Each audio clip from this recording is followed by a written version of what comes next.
Hello बच्चों। तो भाई कैसे हो आप सभी। आई होप सारे लोग अच्छे होंगे, बढ़िया होंगे, एकदम मस्त होंगे। तो स्वागत है आप सभी का द रोशन स्टडी हब में। आज हम कक्षा 10 गणित का द्विघात चैप्टर्स का अगला लेक्चर पढ़ेंगे। पिछले लेक्चर्स में हमने पढ़ रखा है कि कोई भी हमारे पास समीकरण दिया हुआ है या कोई भी हमारे पास इक्वेशन दिया हुआ है, उसको हम कैसे पता करेंगे या कैसे बोलेंगे कि वह हमारे पास द्विघात समीकरण है। तो इसके बारे में हमने क्या है कि पिछले लेक्चर्स में पढ़ रखा है। और हाँ, यदि आप लोगों में से जो लोग भी पिछला लेक्चर्स नहीं देखे हैं, उनसे निवेदन है कि वो पिछला लेक्चर देखकर जरूर आए, क्योंकि पिछले लेक्चर्स में हमने द्विघात समीकरण से रिलेटेड जितने भी बेसिक कॉन्सेप्ट थे उसको करे हैं, और तथा उसके साथ साथ जितना हमारे पास इंपॉर्टेंट क्वेश्चन था कि उसको चेक करने वाला क्वेश्चन था, ठीक है, तो उसको हमने पिछले लेक्चर्स में कंप्लीट करा दिया हुआ है। और आज हम इस कक्षा में पढ़ने वाले हैं जो भी हमारे पास द्विघात समीकरण होता है उससे रिलेटेड जितने भी हमारे पास मूल ज्ञात करना। ठीक है, जो भी हमारे पास द्विघात समीकरण होता है उसका मूल कैसे ज्ञात किया जाता है, उसके हल कैसे ज्ञात किए जा सकते हैं। ठीक है, क्योंकि अभी हमने पिछले लेक्चर्स में या बोले तो इसके पहले वाले चैप्टर्स में जो हम लोग ने द्विघात बहुपद पढ़ा था, ठीक है, द्विघात बहुपद में हमने क्या था कि जो द्विघात बहुपद था उसका शून्य ज्ञात करते थे। ठीक है, तो सेम उसी का है, उसी टाइप का है, लेकिन इसमें हम लोग क्या करेंगे, इसको हल ज्ञात करेंगे, जो समीकरण होगा उसका हल ज्ञात करेंगे। समझ में आया। तो यह चैप्टर आप सभी लोगों के लिए इम्पोर्टेंट होने वाला है। और हाँ, इस चैप्टर्स में मैंने जितने भी क्वेश्चंस लिया है वह सारे के सारे एग्जाम में पूछे हुए क्वेश्चंस हैं। और मैं इसलिए ये क्वेश्चंस लिया हूँ क्योंकि आप सभी लोगों का साथ ही साथ आपका चैप्टर्स तो क्लियर हो ही, और इसके साथ जितने भी प्रीवियस ईयर्स का क्वेश्चंस है वो आपका साथ ही साथ सोल्यूशन होता रहेगा।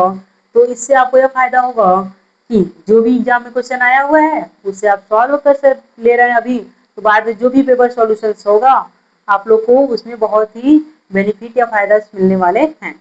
ठीक है, और आपका साथ ही साथ बोर्ड एग्जाम्स का प्रिपरेशन बहुत ही अच्छे तरीके से हो जाएगा। ठीक है, बस आप लोग समय से जो भी लेक्चर्स पढ़ाया जा रहा है उसे ध्यान से पढ़िए, और जो भी चीजें या जो बातें बताई जा रही हैं उसको फॉलो करते रहिए। ठीक है, और नंबर की चिंता छोड़ दीजिए आप सभी लोगों का। ठीक है, जो भी मैं करा रहा हूँ बस उतना ही करेंगे तो अच्छा स्कोर कर सकते हैं। ठीक है, तो चलिए मतलब आज का देख लेते हैं, आज का हमको क्या क्या पढ़ना है।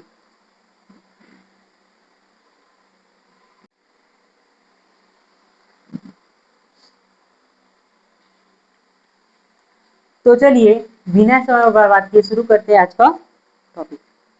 ठीक है, आज हम पढ़ने वाले हैं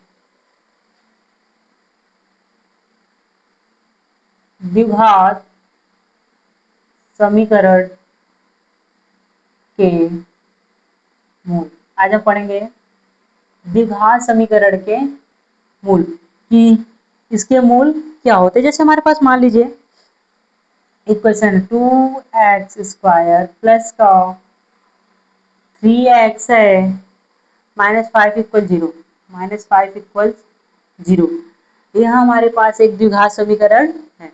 यह हमारे पास क्या है, 2x² प्लस का 3x है और -5 इक्वल्स में हमारे पास 0, यह हमारे पास द्विघात समीकरण है। ठीक है, जैसे मान लीजिए चेक करते हैं, मान लो अगर मैं इसका मान x इक्वल्स 0 पर निकालूं, क्या है इसका मान, अगर x इक्वल 0 पे निकालूंगा तो जहां जहां पे x है, ठीक है, वहां क्या रखेंगे, 0 रखेंगे, तो 2 हो जाएगा x के स्थान पे 0 का स्क्वायर, प्लस 3 हो जाएगा 0 माइनस का 5 इक्वल में 0।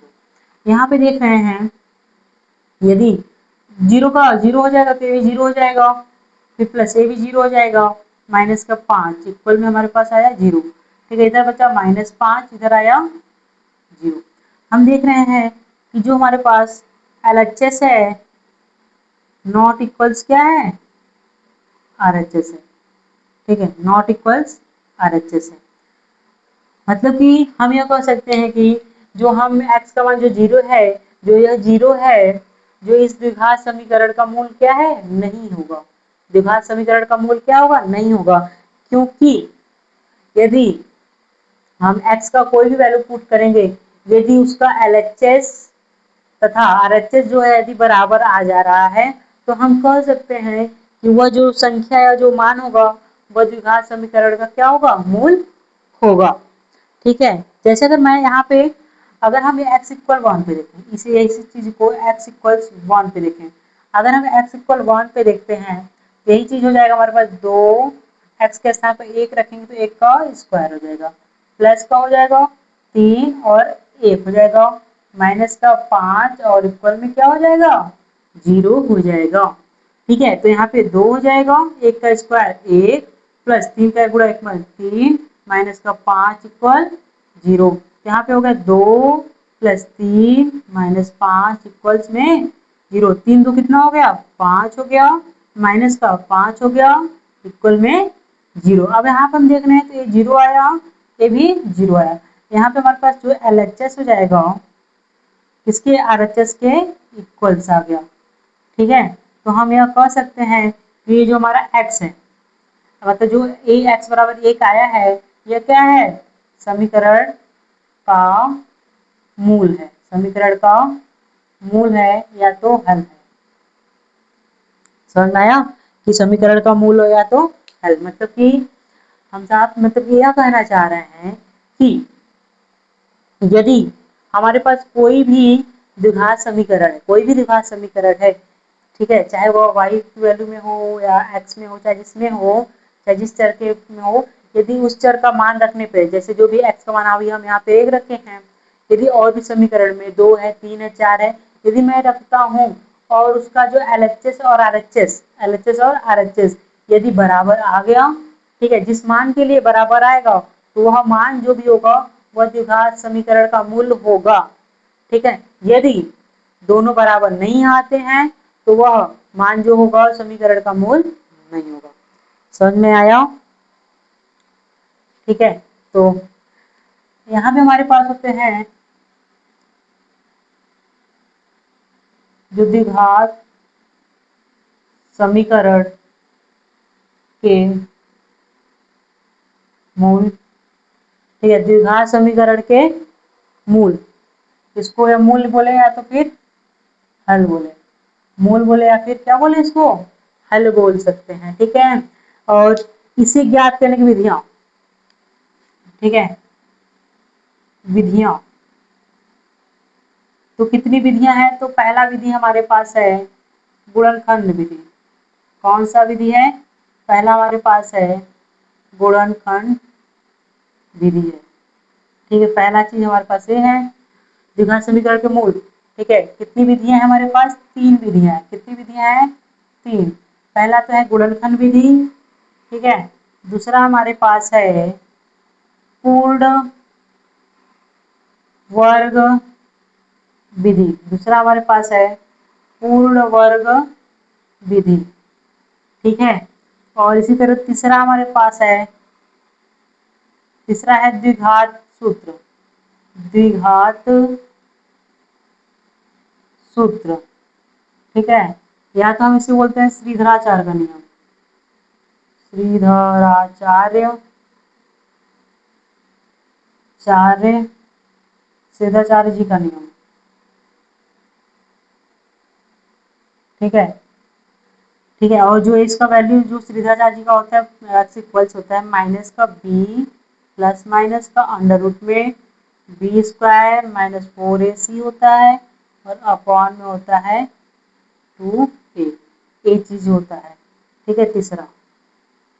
ठीक, तो जो अगर हम देख रहे हैं कि जो हमारे पास द्विघात समीकरण के मूल या हल हैं, उनको ज्ञात करने की कितनी विधि है, 3 है। पहला हमको इसमें पढ़ेंगे गुणनखंड विधि पढ़ेंगे। ठीक है, दूसरा है हमारे पास पूर्ण वर्ग विधि। ठीक है, पूर्ण वर्ग विधि है जो कि हमारे सिलेबस से हट गया है। ठीक है, ये कट चुका है, इसको हमको नहीं पढ़ना है। समझ में आया? जो पूर्ण वर्ग विधि है इसको हमें क्या करना है, नहीं पढ़ना है। ठीक है, और हमें ये पढ़ना है जो भी श्रीधराचार्य द्विघाती सूत्र होता है, ठीक है, या उसका जो नियम श्रीधराचार्य जी का नियम जो है, इसके बारे में हमको पढ़ना है। समझ में आया? तो ये हो गया। अब देखते हैं, तो मिटा लेते पहले फिर बताते हैं आपको।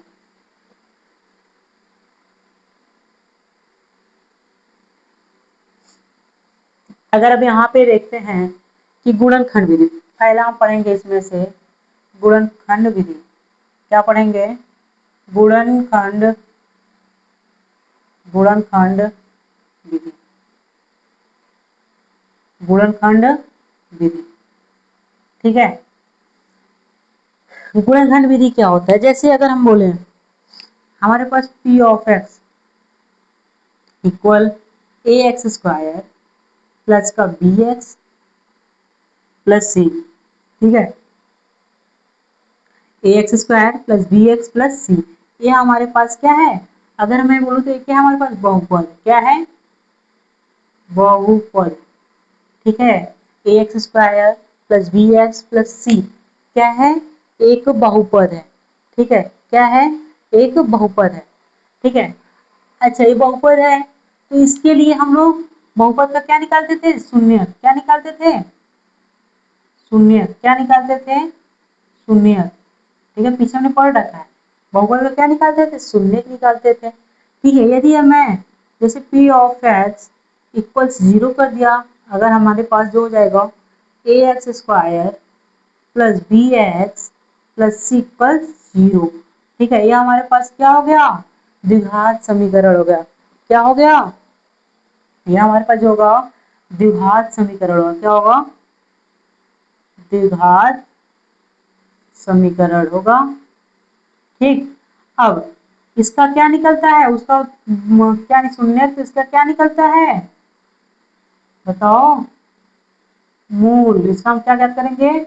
मूल, या तो ज्ञात करेंगे, ठीक। उसका क्या निकालते? शून्य, और इसका क्या निकालेंगे? मूल। तो शून्य और मूल होता है मतलब सेम। हम लोग बहुपद में पढ़े थे कि उसका शून्य कैसे ज्ञात किया जाता है, और द्विघात समीकरण में पढ़ेंगे उसका मूल कैसे ज्ञात किया जाता है, ठीक है। समझ में आया? तो देखो a x square plus b x plus c equals हमारे पास यहाँ पे क्या है? 0 है,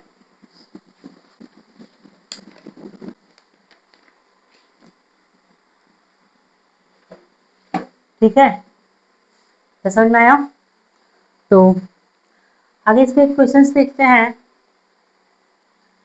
क्वेश्चंस देखते हैं, तो क्वेश्चन के लिए 1 मिनट किधर बताएं? जैसे एक क्वेश्चन हमारे पास नहीं बता रहे हैं। क्वेश्चन हमारे पास है गुणनखंड विधि। गुणनखंड विधि द्वारा या गुणनखंड द्वारा द्वारा समीकरण, गुणनखंड विधि द्वारा जो भी समीकरण 2x square minus 5x 2x square minus का 5x प्लस 3 इक्वल्स 0 का मूल ज्ञात कीजिए।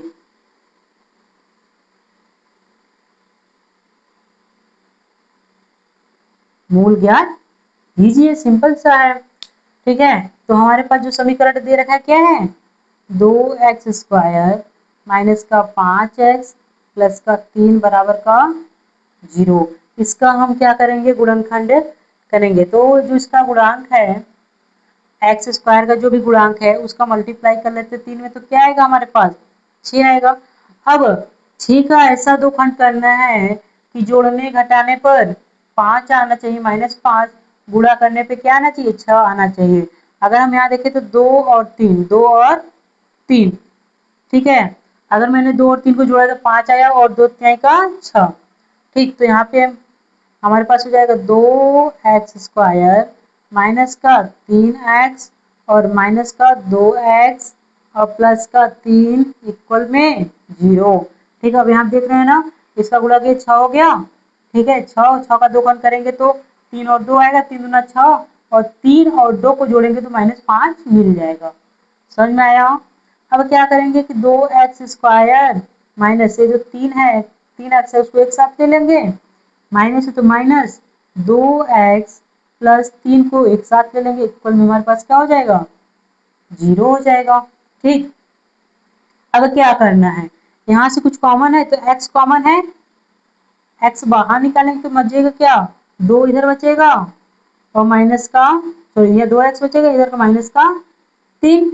ठीक है, माइनस, यहाँ कुछ कॉमन है, कुछ कॉमन नहीं तो एक कॉमन लेते हैं, कुछ कॉमन अगर कहीं नहीं मिल रहा है तो वहां पर हम एक कॉमन ले लेते हैं। यहाँ पे 2x हो जाएगा, प्लस की जगह पे माइनस 3 इक्वल्स में 0। अब इसे पूरे में कॉमन देखें, 2x माइनस 3, ठीक है, और बाहर क्या होता है, x माइनस का 1 बराबर 0। ठीक है, यहाँ तक समझ में आया। अब क्या करते हैं, एक बार इसको उठाकर 0 के बराबर, एक बार इसको उठाकर 0 के बराबर। यदि मैं 2x माइनस 3 बराबर 0 लेता हूँ तो 2x बराबर का हो जाएगा 3, x बराबर हो जाएगा 3 बटा का 2। एक तो मान यह हो जाएगा हमारे पास। यदि मैं x माइनस 1 बराबर 0 लेता हूँ, x बराबर क्या हो जाएगा, प्लस का 1। ठीक है, एक तो ये चीज हमारे पास, या x बराबर 1 आएगा, एक x बराबर क्या आएगा, 3 बटा का 2 आएगा।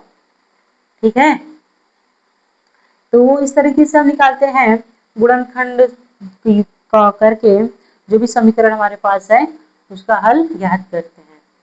ठीक है, आई होप आप सभी लोगों को ये चीज समझ में आई होगी। मैं एक बार फिर से रिकॉल कर देता हूँ कि हमने इसमें हमको निकालना क्या है, द्विघात समीकरण के मूल। ठीक है, द्विघात समीकरण के मूल, और द्विघात समीकरण मूल को निकालने की विधि कितनी होती है, तो 3 विधियां होती हैं। ठीक है, पहला था गुणनखंड विधि, दूसरा है पूर्ण वर्ग विधि, और तीसरा है द्विघात सूत्र या श्रीधराचार्य जी का नियम यूज करके लगाना है। ठीक है, जो होता है x equals minus b plus minus b square minus 4ac upon में 2a होता है। समझ में आया। तो पहला हमको पढ़ना था गुणनखंड विधि। गुणनखंड विधि द्वारा ये था, जैसे हमारे पास जो भी था, यदि मैं इक्वल्स के बराबर, जैसे इक्वल्स वाला 0 नहीं रखता तो बहुपद कहलाता है, और द्विघात बहुपद, द्विघात एक हमारे पास द्विघात बहुपद है। ठीक है, द्विघात बहुपद है तो द्विघात बहुपद में हम लोग शून्य निकालते थे। ठीक है, और यदि मैं इसको 0 के बराबर दिखा देता हूँ तो हमारे पास क्या हो जाएगा, द्विघात समीकरण हो जाएगा। तो द्विघात समीकरण हो जाएगा तो हम उसके ज्ञात क्या करेंगे, मूल ज्ञात करेंगे। क्या ज्ञात करेंगे, मूल। ठीक है, मूल ज्ञात करेंगे। तो हमारे पास क्वेश्चन था गुणनखंड विधि द्वारा समीकरण, जो समीकरण ये था 2x² माइनस 5x प्लस 3 का मूल ज्ञात करना था। सेम है, हमको ऐसा दो फैक्टर करना है कि जो उसको गुणा करने पर 6 आना चाहिए और जोड़ने घटाने 5 आना चाहिए। तो 2 और 3 गुणा करने पे 6 आएगा, जोड़ने घटाने में 5 तो आ ही जाएगा। तो 2x² माइनस 3x माइनस 5, अब इसको अगर देखेंगे तो इसके बराबर होगा। ठीक है, अब यहाँ पे 2x² माइनस 3x को एक साथ ले लेंगे, इधर माइनस 2x प्लस 3 को एक साथ ले लेंगे। ठीक, यहाँ से x कॉमन है, x निकालेंगे 2x माइनस 3, यहाँ कुछ नहीं कॉमन तो एक कॉमन लेंगे, 2x माइनस 3 बराबर 0। तो हमारे पास सब में देखो 2x minus 3, 2x minus 3, 2x minus 3 बाहर आ जाएगा, x माइनस 1 बचेगा, ये चीज हो गया। अब एक बार इसको लेंगे तो 2x माइनस 3 बराबर 0, तो 2x बराबर 3 हो जाएगा, x बराबर 3 बटा का 2। ठीक है, यदि हम x माइनस 1 बराबर 0 लेंगे तो इधर जाएगा प्लस 1, x बराबर क्या हो जाएगा, 1 हो जाएगा। समझ में आया। आई होप आप सभी लोगों को अच्छे से समझ में आ गया होगा। ठीक है,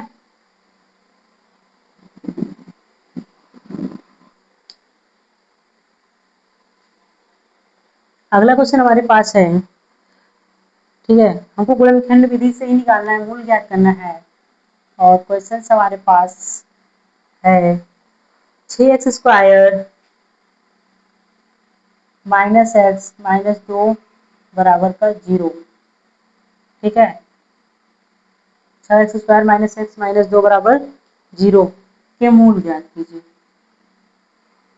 के मूल ज्ञात कीजिए, के मूल ज्ञात कीजिए। ठीक है, तो हमारे पास जो समीकरण है उसका गुणनखंड करेंगे, गुणनखंड के द्वारा क्या करेंगे, इसका मूल ज्ञात करेंगे। ठीक है, तो साथ में आप लोग भी करते चलिए। तो हम सॉल्यूशन करेंगे इसका। हमारे पास समीकरण है 6x² माइनस का x माइनस का 2 इक्वल में 0 है। ठीक है, अब इसका गुणा इसमें कर लेते हैं, तो क्या होगा 6 दूना 12। अब हमको एक चीज करना है कि गुणा करने पे 12 है, ठीक है, कोई भी दो संख्या गुणा करने पे क्या आना चाहिए, 12 आना चाहिए, और जोड़ने पे क्या आना चाहिए, माइनस का x आना चाहिए, या माइनस का 1 आना चाहिए, ये चीज बोल सकते हैं। ठीक है, अब यदि हम 4 और 3 ले लें, ठीक है, 6x² माइनस का 4x प्लस का 3x और माइनस का 2 बराबर 0। अब यहाँ पे अगर हम देखें तो 4 का गुणा 3 बार करेंगे तो 4 क्या ही 12, और -4 से -4 प्लस 3 करेंगे तो -1 आ जाएगा। ठीक है, ठीक है, अब क्या करेंगे, 6x² माइनस का 4x एक साथ ले लेंगे, बचा क्या प्लस 3x माइनस का 2 एक साथ ले लेंगे, बराबर का 0 हो जाएगा। यहाँ से ठीक है, जो कॉमन है, जैसे 2 निकल गया और x, यहाँ पे 2 3 6 x मिला, माइनस का 2 दूनी 4, एक चीज मिला, प्लस कुछ कॉमन नहीं, एक कॉमन लेंगे, 3x माइनस 2 बराबर का 0। ठीक है, अब हम देख रहे हैं 3x माइनस 2, 3x माइनस 2, तो 3x माइनस का 2 बाहर आ गया, और 2x प्लस 1 का इक्वल 0। अब हम 3x माइनस 2 बराबर 0 दे रखेंगे, तो 3x बराबर का -2 दे जाएगा प्लस 2, x बराबर हो जाएगा 2 बटा का 3। इसी तरह यहाँ पे 2x प्लस 1 बराबर 0, यहाँ पे 2x बराबर हो जाएगा, ये प्लस 1 इधर आएगा तो क्या हो जाएगा, -1 हो जाएगा, x बराबर का हो जाएगा -1 बटा का 2। ठीक है, ये हमारे पास इसका हल ज्ञात हो गया। ठीक है, तो ये चीज हमारा इसका मूल होगा, जो एक मूल क्या होगा 2 बटा 3, और दूसरा क्या होगा ये माइनस का 1 बटा 2। ठीक है, समझ में आया। अगला क्वेश्चन इसलिए, अगला क्वेश्चन हमारे पास है, क्वेश्चन है 3x² 3x² माइनस का 2√6x प्लस 2, 2√6x प्लस का 2 इक्वल 0। इसका ज्ञात करना है मूल, इसका मूल ज्ञात करना है। ठीक है, समीकरण हमारे पास है 3x² माइनस का 2√6x प्लस का 2, इसका क्या ज्ञात करना है, मूल ज्ञात करना है। ठीक है, तो देखते हैं इसका क्या आएगा, तो सॉल्यूशन 3x², ठीक है, अब हमको करना है 3 गुना 6 हो जाएगा। ठीक है, 6 का ऐसे दो खंड करना है कि गुणा करने पर तो 6 है, गुणा करने पर 6 आना चाहिए, और जोड़ने घटाने पे, मतलब जोड़ने पर ही क्या आना चाहिए, माइनस का 2√6 करेंगे। जैसे 6 को हम क्या लिख सकते हैं, अगर हम √6 मल्टीप्लाई √6 करें तो क्या आएगा, 6 आएगा। ठीक है, और यही चीज अगर हम माइनस का √6 फिर मान लो √6 और प्लस √6 करूं तो क्या आएगा 2√6। ठीक है, तो हम इसको प्लस में ना लेकर इसको क्या कर सकते हैं, माइनस में ले सकते हैं। समझ में आया, तो यहाँ 3x² हो जाएगा, माइनस का √6x, फिर माइनस का √6x प्लस का क्या हो जाएगा 2 बराबर का हो जाएगा 0, हमारे पास हो जाएगा। समझ में आया। ठीक है, अब यहाँ से करते हैं, तो हम क्या करेंगे कि जो 3x² है माइनस का √6x है, इसको एक साथ बाहर निकाल लेंगे, माइनस यहाँ पे √6x प्लस को 2 एक साथ ले लेंगे, बराबर हो जाएगा 0। ठीक है, यहाँ पे कॉमन क्या है, पहले तो x कॉमन है, √6 3, अगर मैं वहां से √3 निकाल लूँ, ठीक है, तो यहाँ पे मिलेगा √3x। ठीक, √3x मिलेगा, एक एक्स बाहर निकलेगा, √3 से निकलेगा, √3 बचेगा। अब यहाँ से √3 ये 2 बचेगा, क्या आएगा 2 बार में कटेगा। अब यहाँ से माइनस का, यहाँ पे 2 है, सॉरी √2 बचेगा। ठीक है, अब यहाँ √6 है, तो अगर मैं √3 कॉमन ले लूँ, ये 2 सॉरी रूट 2 कॉमन ले लेंगे तो दोनों मिल जाएगा। यहाँ पे आएगा रूट का 3x plus minus minus root 2 है, यहाँ पे 2 तो निकलेगा तो क्या हो जाएगा रूट 2 बराबर में 0। ठीक है, यहाँ पे क्या हो जाएगा जो रूट 3x माइनस का रूट 2 एक साथ, ठीक है वाला चीज एक साथ, और बचे क्या रूट 3x माइनस का रूट 2 बराबर 0। एक बार इसको रखना है, एक बार इसको रखना है, तो रूट 3x माइनस का रूट 2 बराबर में 0, तो रूट जो 3x हो जाएगा इक्वल्स में रूट 2 हो जाएगा, तो x इक्वल्स हो जाएगा रूट 2 अपॉन का रूट 3। इसको हम लिख सकते हैं एक्स स्क्वायर अंडर रूट में 2 अपॉन 3। ठीक, यहाँ पे देखेंगे तो भी सेम ही है, तो सेम मान आएगा।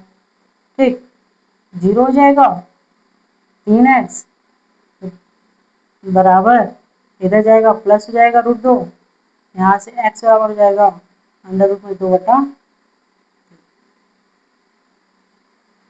समझ में आया? आई होप आप सभी लोगों को अच्छे से समझ में आ रहा होगा। एक क्वेश्चन और देखते हैं ना। ठीक है, और ये सभी क्वेश्चंस जो है हमारे पास, सारे के सारे क्वेश्चंस जो भी करा रहे हैं वो सब क्वेश्चंस क्या हैं, इंपॉर्टेंट क्वेश्चंस हमारे पास यहाँ से है। ठीक, एक क्वेश्चन और है उसी टाइप का है। क्वेश्चन हमारे पास है रूट 2x² है प्लस का 3x माइनस का 5 रूट 2 है, 5 रूट 2 इक्वल्स का 0। ये हमारे पास क्या है क्वेश्चन है, समीकरण दिया है और इसका हमको निकालना है मूल। इसका हमको क्या निकालना है, मूल निकालना है। ठीक है, हाँ, आप सभी को ये चीज समझ में आ रहा है तो कृपया कर कमेंट करते रहें। ठीक है, कमेंट में करें। और हाँ, जो चीजें ना समझ में आए मैथ से रिलेटेड, चाहे वो हाई स्कूल का हो या इंटर को हो, यदि आप सभी लोगों को किसी भी टॉपिक में कोई प्रॉब्लम होती है तो आप लोग कमेंट में जरूर बताएं या मैसेज जरूर करें। ठीक है, और बहुत ही जल्द हम 11th का, ठीक है, और अगले मंथ से हो सकेगा तो 12th का एग्जाम से और हाई स्कूल का एग्जाम का भी प्रिपरेशन कराएंगे। ठीक है, तो जिसको नहीं पता है अपने दोस्तों सर्कल तक, जितने भी आपके दोस्त सर्कल में हो जो हाई स्कूल्स में हो, उन लोगों तक वीडियो को शेयर करते रहिए। ठीक है, क्योंकि आप लोग जितना शेयर करेंगे उतना ही फायदा होगा। समझ में आया? आप लोग को समझ में आना चाहिए। यदि आप लोग को कोई भी डाउट होता है, कोई भी डाउट होता है, तो आप लोग झिझक मैसेज कर सकते हैं। ठीक, और मन से पढ़िए क्योंकि बोर्ड एग्जाम क्या है, पास आ गया है। ठीक है, और घबराने की कोई जरूरत नहीं है, बस आप डिसिप्लिन के साथ अपने स्टडी पे फोकस कीजिए। ठीक है, क्योंकि अभी आप जितना मेहनत करेंगे, ठीक है, उतना ही अच्छा रिजल्ट आपको देखने को मिलेगा। क्योंकि बोलते हैं ना कि पानी में जितना चीनी घोलेंगे, ठीक है, मिठास उतना ही अधिक होता है। पानी में जितना ही चीनी घोलेंगे उसका मिठास उतना ही अधिक होता है। इसका तात्पर्य यह है कि यदि हम अभी से यदि हम अभी से मेहनत करें, अभी से लग जाएं, पूरे जी जान से लग जाएं, पूरे डिसिप्लिन के साथ लग जाए पढ़ने में, तो हमसे आगे कोई नहीं जा सकता है और हमारा क्या होगा, जो भी रिजल्ट होगा सबसे अच्छा आएगा। ठीक है, और हाँ, आप लोग अपने आप को हमेशा का हमेशा बेस्ट समझिए। कभी अपने आप को कमजोर या अकेला महसूस मत होने दीजिए। यह सोच रखिए कि हाँ, हम यह कर सकते हैं। ठीक है, कोशिश करेंगे हो जाएगा। हम यह क्या कर सकते हैं, चाहे जितनी से कठिन क्वेश्चंस हो या कोई भी डाउट हो, बस आपको कभी हार नहीं मानना है। ठीक है, कि नहीं हाँ क्वेश्चन इतना बड़ा है तो मैं नहीं कर पाऊंगा। ठीक है, ऐसा कुछ नहीं है। क्वेश्चन भले ही बड़ा हो, लेकिन यदि आप हिम्मत नहीं हारेंगे, आप उसको ध्यान से करेंगे तो क्वेश्चन शायद जो भी हो लग जाएगा। ठीक है, और हाँ अभी से आप सभी लोग अच्छे से मेहनत करिए, स्कोर अच्छा आना चाहिए। ठीक है, आई होप आप सभी लोग को समझ में आ रहा होगा। चलिए ये अपना क्वेश्चन देखते हैं। ठीक है, यहाँ पे क्या है, √2x² है। अब यहाँ पे प्लस का, यहाँ पे अगर इसका गुणा करें तो √2 का गुणा 2 में होगा तो 2 हो जाएगा, 2 बचे कितना हो जाएगा 10। ठीक है, अब 10 में ऐसा इसका दो खंड करना है कि जोड़ने घटाने पे 3 है, गुणा करने पे 10, तो एक हो जाएगा 5, एक हो जाएगा 2। यदि मैं 5x लूं, माइनस का 2x लूं, माइनस का 5, √2 बराबर 0। ठीक है, यहाँ से क्या हो जाएगा, √2x² प्लस का 5x एक साथ। ठीक है, माइनस का 2x माइनस 5 √2 इक्वल 0। ठीक है, कॉमन है x, तो x बाहर निकालेंगे तो √2x प्लस का 5 आएगा, माइनस का यहाँ पे √2 कॉमन है, बाहर निकालेंगे तो यहाँ √2x प्लस का 5 आएगा बराबर का 0। ठीक है, तो यहाँ पे हो जाएगा √2x प्लस 5 एक साथ, तो यहाँ पे x माइनस का √2 इक्वल में हो जाएगा 0।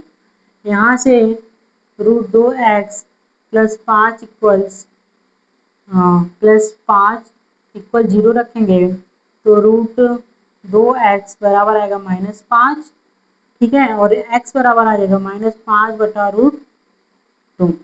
क्योंकि क्या है कि यदि हर में कोई चीज अंडर रूट में आए तो उसका हम करते परमेयीकरण, तो √2 ऊपर और √2 नीचे से क्या करें, गुणा कर देंगे, तो x हो जाएगा -5, √2 ऊपर हो जाएगा और नीचे क्या हो जाएगा 2।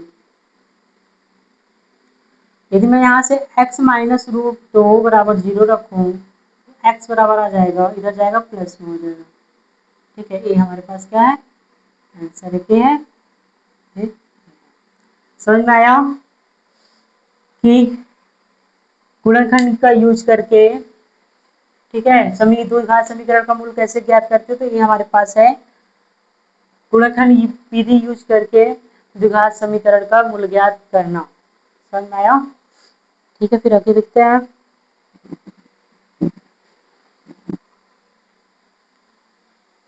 अगला क्वेश्चन हमारे पास है, इस बार मैंने क्वेश्चंस को, ठीक है, वर्ड प्रॉब्लम्स का लिया है, मतलब कि क्वेश्चन है उसको पहले क्या करेंगे, अब हम पहले हमको क्वेश्चन बनाना है फिर सॉल्व करना है। ठीक है, जैसे कि हमारे पास क्वेश्चन है, क्वेश्चन है ऐसी दो संख्याएं ज्ञात कीजिए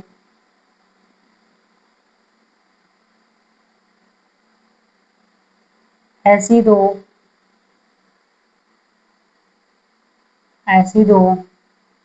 संख्याएं ज्ञात कीजिए,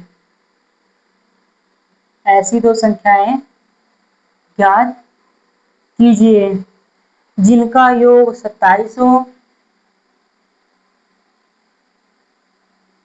जिनका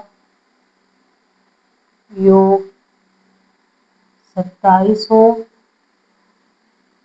ठीक है, जिनका योग 27 हो तथा गुणनफल 182 हो।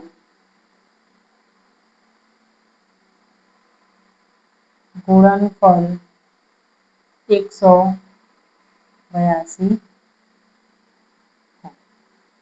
ठीक है, ये क्वेश्चन हमारे पास है कि ऐसी दो संख्याएं ज्ञात कीजिए जो जिनका योग हो 27 हो और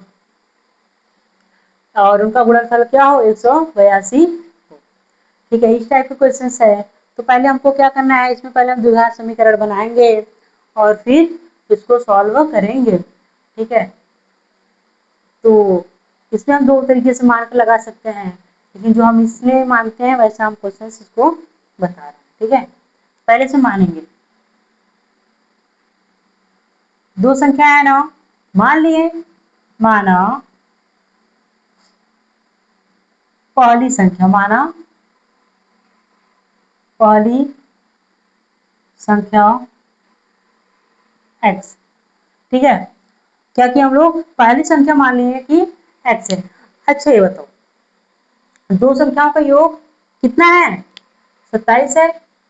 योग 27, जैसे मान लो तो कोई दो संख्या हमारे पास a प्लस बी है और उसका योग कितना है, 27 है। मान लो हमने पहली संख्या x मान लिया, तो जो दूसरी संख्या होगी वह क्या होगी, तो जो दूसरी होगी वह क्या होगी, 27 माइनस का x, यही होगी ना।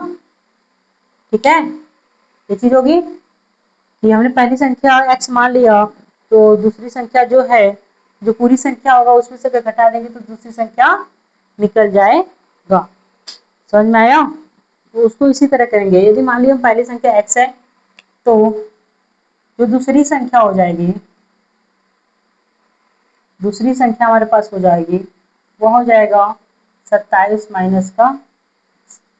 ठीक है, अब प्रश्नानुसार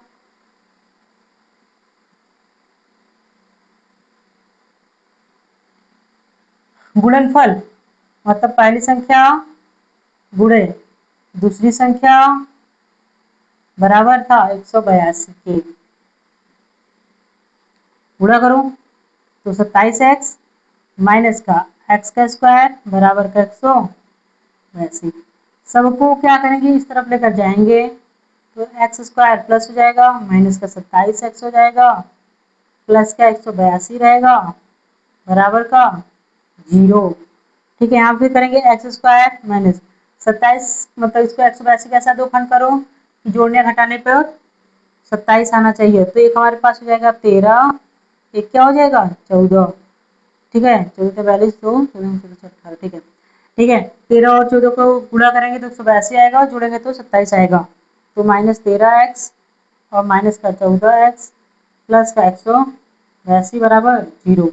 यहाँ से एक्स स्क्वायर माइनस 13x एक साथ ले लिए, माइनस का 14x प्लस 182 एक साथ ले लिए, बराबर का 0।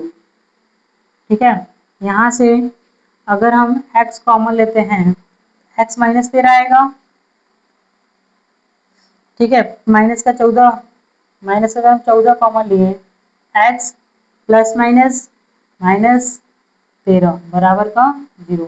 अब देखिए तो x माइनस 13 एक साथ आ जाएगा और x माइनस 14 एक साथ आएगा, बराबर का 0। यदि हम x माइनस 13 बराबर 0 कर रहे हैं, x बराबर हो जाएगा, इधर जाएगा प्लस का 13। ठीक, और यही चीज यदि हम x माइनस का 14 बराबर 0 कर रहे हैं, x बराबर क्या होगा, ये जाएगा आपका प्लस का 14। ठीक है, तो हमारे पास एक संख्या आ गई 13 और दूसरी संख्या आ गई 14। ठीक है, पहली संख्या क्या माने थे हम लोग, x, तो हो गई 13। यदि हम 13 रखते हैं तो दूसरी संख्या क्या हो जाएगी, 27 माइनस 13, तो जो क्या आएगा 14। इसी तरह अगर मैं पहली में 14 रखूंगा तो दूसरे क्या आएगा, 13 आएगा। आई होप आप सभी लोगों को अच्छे से समझ में आया गया होगा कि गुणनखंड विधि का यूज करके हम कैसे द्विघात समीकरण का मूल ज्ञात करते हैं। ठीक है, और हम अगले टॉपिक में जो पढ़ेंगे, जो कि इसमें है द्विघाती सूत्र पढ़ेंगे। अगले लेक्चर्स में हम पढ़ेंगे द्विघाती सूत्र। द्विघाती सूत्र वही क्या होता है, श्रीधराचार्य जी का श्रीधराचार्य नियम, श्रीधराचार्य जी का नियम पढ़ेंगे, जो कि होता है x इक्वल हमारे पास माइनस बी होता है, प्लस माइनस में अंडर रूट में बी स्क्वायर माइनस का 4ac अपॉन में 2a होता है। इसको हम लोग अगली कक्षा में पढ़ेंगे और इस पे जो भी क्वेश्चन होगा उसको लगाएंगे। समझ में आया। और हाँ, यदि आप सभी को वीडियो पसंद आए तो वीडियो को या इस चैनल को लाइक और सब्सक्राइब करें तथा अपने दोस्तों तक शेयर जरूर करें। ठीक है, thanks for watching my video.